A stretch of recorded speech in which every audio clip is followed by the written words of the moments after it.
भगवान जगन्नाथ का सबसे बड़ा रहस्य। क्यों एक आदिवासी करता है सबसे गुप्त पूजा? क्या आप यकीन करेंगे कि भारत के सबसे पवित्र मंदिरों में से एक जगन्नाथ मंदिर में सबसे गुप्त और पवित्र सेवा किसी ब्राह्मण द्वारा नहीं बल्कि एक आदिवासी वंश द्वारा की जाती है? आखिर क्यों भगवान ने ऐसा नियम बनाया? क्या है इसके पीछे छिपा हुआ रहस्य? ये कहानी है आस्था, विश्वास और भगवान की न्याय की, जो आपको अंत तक सोचने पर मजबूर कर देगी। बहुत समय पहले मालवा के एक महान राजा थे, इंद्रद्युम्न। वे भगवान विष्णु के बहुत बड़े भक्त थे।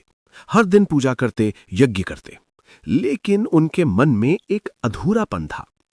एक रात कुछ ऐसा हुआ जिसने सब बदल दिया। उन्हें सपना आया। सपने में एक दिव्य आवाज गूंजी, हे राजा, मेरा एक अद्भुत रूप जंगलों में छुपा हुआ है, जिसे नील माधव कहा जाता है। राजा नींद से उठे। उनका शरीर कांप रहा था, दिल तेजी से धड़क रहा था। उन्होंने तुरंत फैसला लिया, मुझे उस रूप को खोजना ही होगा। राजा ने अपने सबसे बुद्धिमान ब्राह्मण विद्यापति को बुलाया। तुम्हें उस भगवान को ढूंढना है, चाहे जितने भी जंगल पार करने पड़े। विद्यापति निकल पड़े। घने जंगल, ऊंचे पहाड़, खतरनाक रास्ते। दिन बीतते गए, लेकिन भगवान का कोई पता नहीं। एक दिन वो पहुंचे एक रहस्यमयी आदिवासी गांव में, जहां सब कुछ अलग था। लोगों का रहन सहन, उनका जीवन, और वहीं उनकी मुलाकात हुई विश्ववासु से। विश्वासु एक साधारण आदिवासी, लेकिन उसके अंदर कुछ खास था। हर दिन वो जंगल जाता और लौटते समय उसके शरीर से चंदन और तुलसी की दिव्य खुशबू आती। विद्यापति चौंक गए। उन्होंने सोचा, ये कोई साधारण इंसान नहीं है, यही भगवान की पूजा करता है। विश्ववासु से दोस्ती करना आसान नहीं था, लेकिन विद्यापति ने एक बड़ा कदम उठाया। उन्होंने उसकी बेटी ललिता से विवाह कर लिया। धीरे धीरे विश्वास बढ़ा और एक दिन उन्होंने पूछ लिया, तुम रोज जंगल क्यों जाते हो? विश्ववासु ने गहरी सांस ली और कहा, मैं भगवान नील माधव की पूजा करने जाता हूं। विद्यापति की आंखों में चमक आ गई। उन्होंने कहा, मुझे भी भगवान के दर्शन करने हैं। विश्वासु पहले तो मना करता रहा, लेकिन आखिरकार एक शर्त पे मान गया। मैं तुम्हें ले जाऊंगा, लेकिन तुम्हारी आंखों पर पट्टी बांधी जाएगी। और यहीं से कहानी बन जाती है और भी रोमांचक।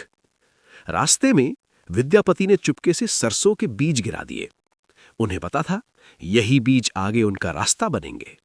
कुछ महीनों बाद बारिश आई और उसी रास्ते पर पीले पीले फूल खिल उठे। विद्यापति मुस्कुराए। उन्होंने उन फूलों का पीछा किया और पहुंच गए उसी गुफा तक जहां भगवान नील माधव विराजमान थे। उन्होंने तुरंत राजा को खबर भेजी। राजा इंद्रद्युम्न अपनी सेना के साथ पहुंचे, लेकिन इस बार गुफा खाली थी। भगवान नील माधव गायब हो चुके थे। राजा का गुस्सा फूट पड़ा।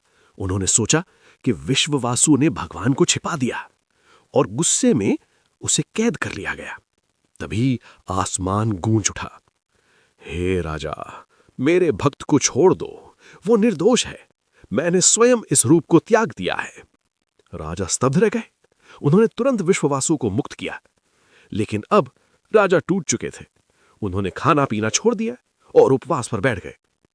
कई दिनों बाद भगवान विष्णु उनके सपने में आए और बोले, कल समुद्र किनारे एक दिव्य लकड़ी आएगी, उसी से मेरा नया रूप बनाओ। अगली सुबह सच में समुद्र किनारे एक दिव्य लकड़ी आई। उसी से बने भगवान जगन्नाथ, बलभद्र और सुभद्रा। और अब आता है सबसे बड़ा रहस्य। क्योंकि पहली पूजा एक आदिवासी विश्ववासु ने की थी, इसलिए भगवान ने नियम बनाया, मेरे मंदिर की सबसे गुप्त सेवा ब्राह्मण नहीं बल्कि उसी आदिवासी के वंशज करेंगे। आज उन्हें कहा जाता है दैतापति सेवायत। यही है भगवान का सच्चा न्याय, जहां भक्ति जाति से ऊपर होती है। अगर आप भी मानते हैं कि भगवान सबके हैं, तो कमेंट में लिखो जय जगन्नाथ। और ऐसी ही रहस्यमय कहानियों के लिए फॉलो और सब्सक्राइब जरूर करें।